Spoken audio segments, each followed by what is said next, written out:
Assalomu alaykum.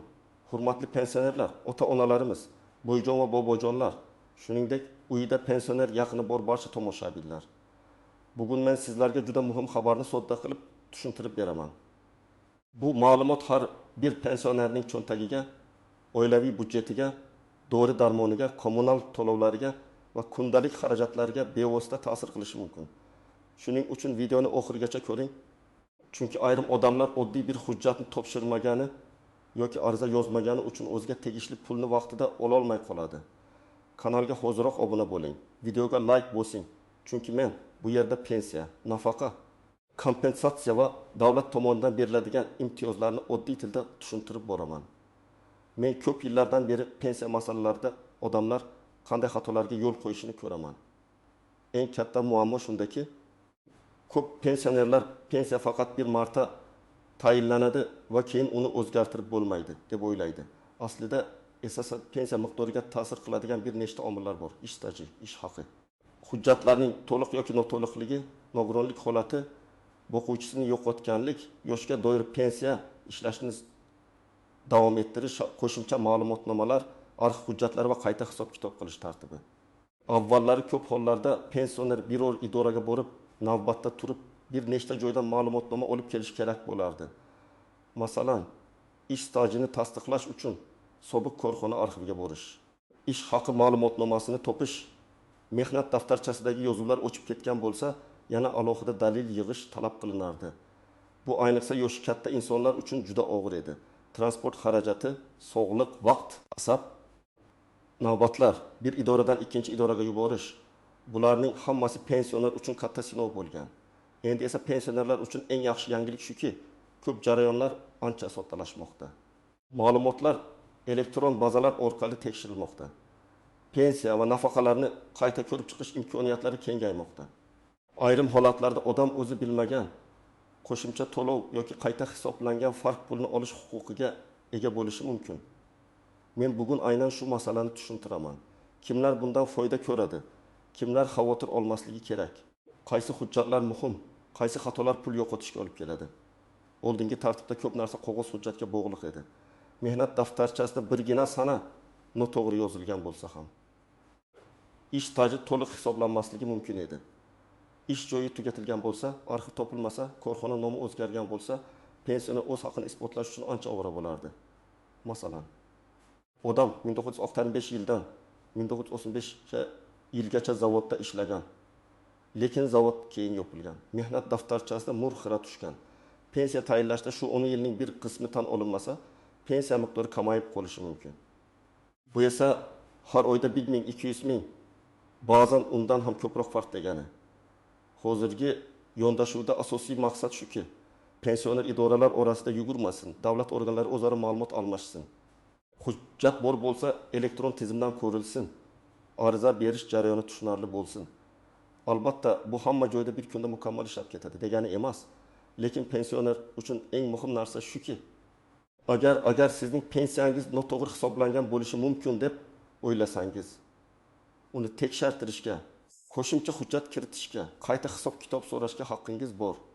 Bu o'zgarishlarning yana bir yaxshi tomoni shundaki, odamlar ko'pincha pensiya yoshiga yetganda shoshilib hujjat topshiradi. Keyin esa eski ish joyidan topilgan ma'lumotnoma, arxivdan chiqqan ish haqi ma'lumoti yoki mehnat stajini tasdiqlovchi hujjat keyinroq qo'lga tushadi. Men bunday holatda jim turmaslikni maslahat beraman. Agar yangi hujjat pensiya miqdoriga ta'sir qilsa, pensiya jamg'armasi bo'limiga murojaat qilib, pensiyani qayta hisoblashni so'rash mumkin. Buni ko'pchilik bilmagani uchun yillar davomida kamroq pul olib yuradi. Birinchi navbatda pensiya miqdori odatda 3 ta asosiy narsaga bog'liq: qancha yil ishlagansiz, qancha ish haqi olgansiz va hujjatlaringiz qanchalik to'g'ri rasmiylashtirilgan. Oddiy qilib aytsam, ish staji qancha ko'p va rasmiy daromad qanchalik yaxshi tasdiqlangan bo'lsa, pensiya miqdoriga ijobiy ta'sir qilish ehtimoli shuncha yuqori bo'ladi. Lekin bu yerda bir nozik jihat bor. Hamma yillar ham avtomatik hisobga olinavermaydi. Rasmiy ishlagan davr, badallar to'langan davr, qonunchilikda tan olinadigan ayrim davrlar alohida ko'riladi. Masalan, 12 yoshli Mahmud aka 35 yil ishlagan deb hisoblaydi. Lekin hujjatlar tekshirilganda 31 yil tasdiqlangan. 4 yil esa sobiq korxonadagi hujjatlar sababli to'liq ko'rinmagan. Agar Mahmud aka arxivdan ma'lumotnoma olib kelsa yoki shu davrni tasdiqlovchi boshqa hujjat topsa, pensiyasi qayta hisoblanishi mumkin. Faraz qilaylik, uning hozirgi pensiyasi 20 million 2,5 ming so'm. Qo'shimcha staj tasdiqlangandan keyin pensiya 20 million 270 ming so'mga chiqsa, bu har oy 1,5 ming so'm farq degani. Bir qarashda katta emas deb ko'rinadi. Lekin bir yilda 50 million martani 20 ming so'm bo'ladi. Bu doğru oziq ovqat yoki qishki kommunal to'lovlar uchun sezilarli yordam. Ikkinchi misol, Dilbar opa butun umr maktabda ishlagan. Pensiyaga chiqqanda ayrim ustama va qo'shimcha to'lovlar ish haqi ma'lumotnomasida to'liq aks etmagan. U buni bilmagan, chunki unga faqat umumiy ma'lumotnoma berilgan. Keyin sobiq buxgalteriya arxividan boshqa ma'lumot chiqdi. Agar ushbu hujjatda pensiya hisobiga kiritilishi mumkin bo'lgan rasmiy daromadlar ko'rsatilgan bo'lsa, Dilbar opa pensiyasini qayta hisoblatish uchun ariza berishi kerak. Bu yerda eng muhim qo'yda hujjat aniqgan, sana va lavozimlar to'g'ri ko'rsatilgan bo'lishi kerak. Uchinchi misol, pensioner ishlashni davom ettiryapti. Ko'pchilik ishlasam pensiyam kamayib qoladimi deb qo'rqadi. Bu savolni menga juda ko'p berishadi. Bunday holatda har bir odam o'z vaziyatini alohida tekshirdirish kerak. Chunki yoshga doir pensiya, nogironlik pensiyasi nafaqa turi, ish shakli va qonunchilikdagi amaldagi tartib farq qilishi mumkin. Lekin umumiy maslahat shuki, rasmiy ishlayotgan bo'lsangiz, ish beruvchi sizni to'g'ri rasmiylashtirganmi? Daromadingiz tizimda ko'rinyaptimi? Badallar va soliq ma'lumotlari to'g'ri ketayaptimi? Shuni tekshiring. Chunki keyingi qayta hisoblash yoki boshqa huquqlar aynan rasmiy ma'lumotlarga bog'liq bo'lishi mumkin. Men ayniqsa 5 toifadagi odamlar bu xabarni jiddiy qabul qilishi kerak deb hisoblayman. Birinchi toifa, mehnat daftarchasida eski, xira, o'chgan, noto'g'ri yozilgan yoki nursiz yozuvlari bor pensionerlar. Bunday yozuvlar ish stajini kamaytirib ko'rsatishi mumkin. Ikkinchi toifa, sobiq sovxoz, kolxoz, zavod, fabrika, qurilish tashkiloti, tuman korxonasi yoki keyinchalik yopilib ketgan idoralarda ishlaganlar. Ularning ma'lumotlari ko'pincha arxivda bo'ladi va ularni topish kerak bo'ladi. Uchinchi toifa, pensiya tayinlangandan keyin yangi hujjat topganlar. Masalan, eski ish haqi ma'lumotnomasi, buyruq nusxasi, lavozimga qabul qilinganlik yoki bo'shatilganlik haqidagi hujjat, harbiy xizmatga oid ma'lumot, o'qish yoki bola parvarishi davriga oid hujjat. To'rtinchi toifa, pensiyasi juda kam chiqib, sababini tushunmayotganlar. Agar odam 2 yil ishlagan bo'lsa-yu, pensiya miqdori kutilgandan ancha past bo'lsa, bu albatta tekshirishga arziydi. 5-toifa yolg'iz yashaydigan, nogironligi bor, boquvchisini yo'qotgan yoki ijtimoiy himoyaga muhtoj pensionerlar. Chunki ular faqat pensiya emas, qo'shimcha ijtimoiy yordam, kompensatsiya yoki mahalla orqali beriladigan yordam masalalarini ham tekshirtirish kerak. Endi boshqa tomonni ham aytishim kerak. Har bir pensionerning pensiyasi avtomatik ravishda katta miqdorda oshib ketadi deb o'ylash to'g'ri emas. Agar sizning barcha hujjatlaringiz to'liq, ish stajingiz to'g'ri hisoblangan, ish haqi ma'lumotlaringiz aniq kiritilgan, pensiya tayinlangandan keyin yangi hujjat chiqmagan bo'lsa, qayta hisob kitob natijasida katta o'zgarish bo'lmasligi mumkin. Bu yomon xabar emas. Bu shunchaki sizning hisobingiz oldindan to'g'ri qilingan bo'lishi mumkinligini bildiradi. Shuningdek, kimdir internetda hamma pensionerga falon million so'mdan berilar ekan degan gapni eshitsa, darhol ishonmasin. Men doim aytaman, pensiya masalasida eng xavfli narsa mish-mish. Chunki ayrimlar pensionerlarning ishonuvchanligidan foydalanib, hujjatingizni tezlashtirib beraman, pensiyangizni oshirib beraman, kompensatsiya chiqarib beraman deb pul so'rashi mumkin. Hech qachon notanish odamga pasport nusxasi, bank kartasi kodi, SMS kod, plastik karta raqami va maxfiy ma'lumotlarni bermang. Davlat xizmatlari va pensiya jamg'armasi orqali rasmiy murojaat qiling. Pensiya masalasida juda muhim istisnolar bor. Birinchisi, har bir ish davri ham bir xil tartibda hisoblanmaydi. Masalan, rasmiy mehnat shartnomasi bilan ishlagan davr boshqa, mavsumiy yoki norasmiy ishlagan davr boshqa. Yakka tartibdagi tadbirkorlik davri esa yana boshqa tartibda ko'rilishi mumkin. Agar odam men ishlaganman desa-yu, lekin rasmiy tasdiq bo'lmasa, bu davrni pensiyaga qo'shish qiyinlashadi. Shuning uchun isbotlovchi hujjat juda muhim. Ikkinchi istisno, hujjatda yozilgan ish haqi bilan pensiyaga olinadigan hisob bazasi har doim bir xil bo'lmasligi mumkin. Ayrim to'lovlar pensiya hisobida inobatga olinadi. Ayrimlari olinmasligi mumkin. Masalan, bir martalik mukofot, moddiy yordam, xizmat safari puli yoki boshqa to'lovlarning huquqiy maqomi alohida ko'riladi. Shuning uchun men o'sha payt juda ko'p pul olganman. Nega pensiyam kam degan savolga javob topish uchun daromadning rasmiy turi va hujjatdagi ko'rinishi tekshiriladi. 3-istisno arxiv ma'lumotlarda xatolar bo'lishi mumkin. Ism bitta harf bilan boshqacha yozilgan. Familiya eski pasportdagi ko'rinishda qolgan. Tug'ilgan sana noto'g'ri tushgan. Lavozim nomi qisqartirib yozilgan bo'lishi mumkin. Bunday holatda qo'shimcha tasdiq talab qilinadi. Masalan, nikoh guvohnomasi orqali familiya o'zgargani, pasport ma'lumotlari, sud orqali faktni tasdiqlash yoki arxivdan aniqlashtirilgan ma'lumot olish kerak bo'lishi mumkin. Eng ko'p uchraydigan nozik jihatlardan biri shuki, pensioner ariza bermasa, ayrim masalalar avtomatik ko'rib chiqilmasligi mumkin. Albatta, umumiy pensiya oshirilishi bo'lsa, u ko'p hollarda tizim orqali amalga oshiriladi. Lekin aynan sizning shaxsiy ish stajingiz, yangi topilgan hujjatingiz, noto'g'ri kiritilgan ma'lumotingiz, arxivdan chiqqan ish haqi ma'lumotnomangiz bo'lsa, siz murojaat qilishingiz kerak. Ular o'zi biladi deb kutib o'tirish to'g'ri emas. Yana bir nozik masala. Bank kartasiga pensiya tushishi qulay, lekin karta bilan bog'liq xavfsizlikka e'tibor berish shart. Hozir firibgarlar pensionerlarga qo'ng'iroq qilib, o'zini bank xodimi, ijtimoiy yordam bo'limi yoki davlat xizmati vakili deb tanishtiradi. Sizga qo'shimcha pul tushadi, SMS kodini ayting deydi. Men qat'iy aytaman, SMS kodini hech kimga aytmang. Pensiya yoki nafaqa tayinlash uchun telefon orqali maxfiy kod so'ralmaydi. Agar shubhali qo'ng'iroq bo'lsa, telefonni qo'ying va o'zingiz bankning rasmiy raqamiga yoki pensiya jamg'armasi bo'limiga murojaat qiling. Yana bir muhim jihat, ayrim pensionerlar manzilini o'zgartiradi, boshqa tumanga ko'chadi. Lekin pensiya ishini ko'chirish yoki ma'lumotlarni yangilash masalasiga e'tibor bermaydi.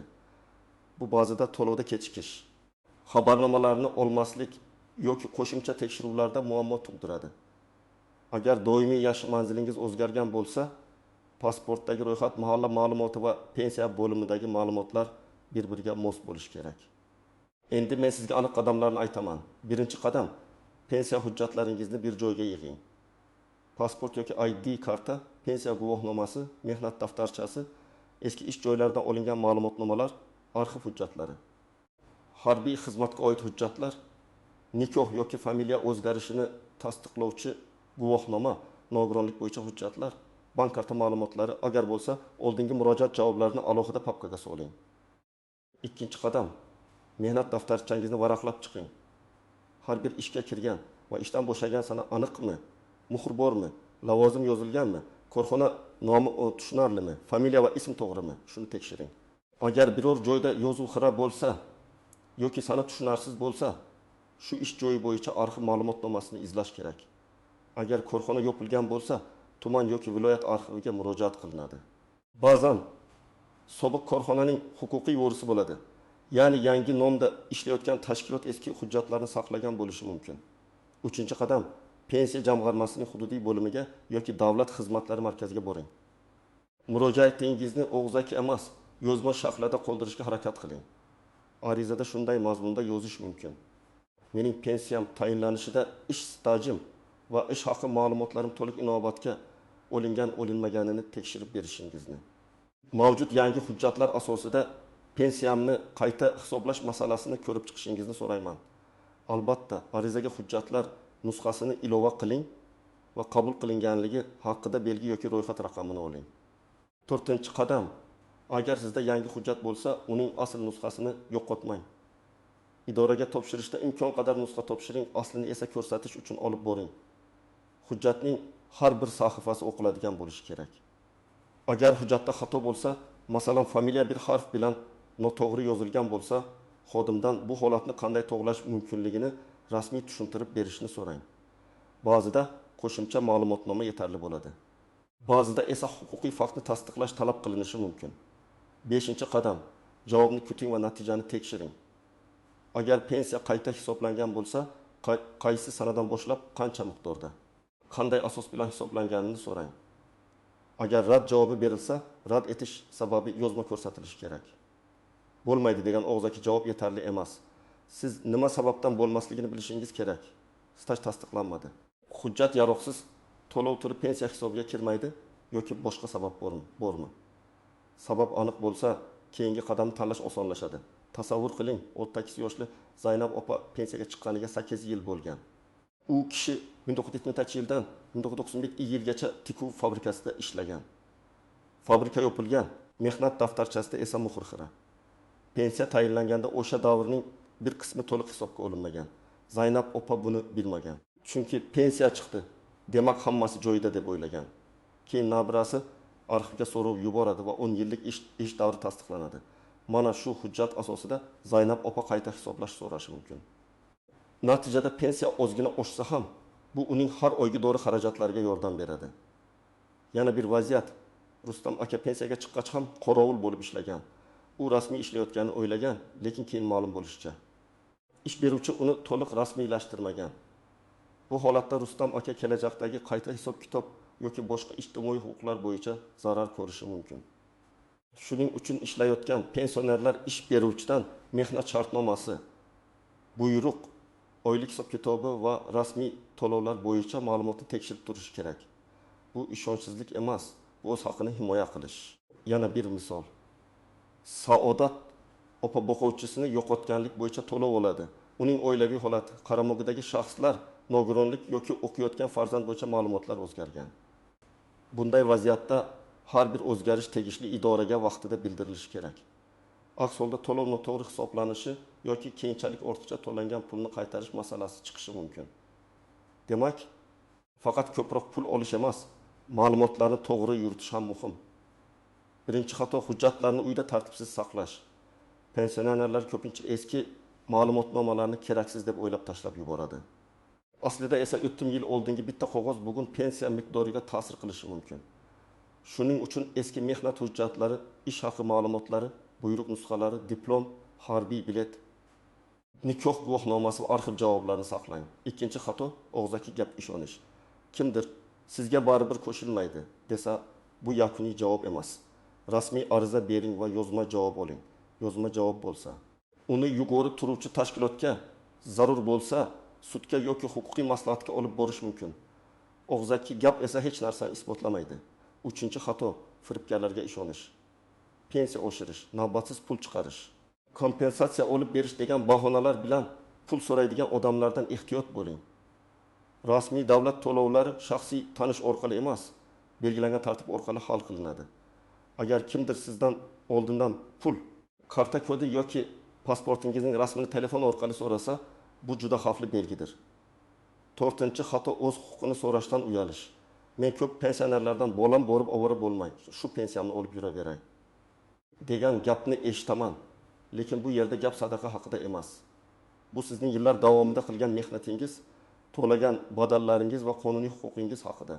Agar sizga tegishli pul bo'lsa, uni so'rash uyat emas. Eng to'g'ri yo'l yashash joyingizdagi pensiya jamg'armasi bo'limiga murojaat qilish. Shuningdek, davlat xizmatlari markazi orqali ham ayrim xizmatlardan foydalanish mumkin.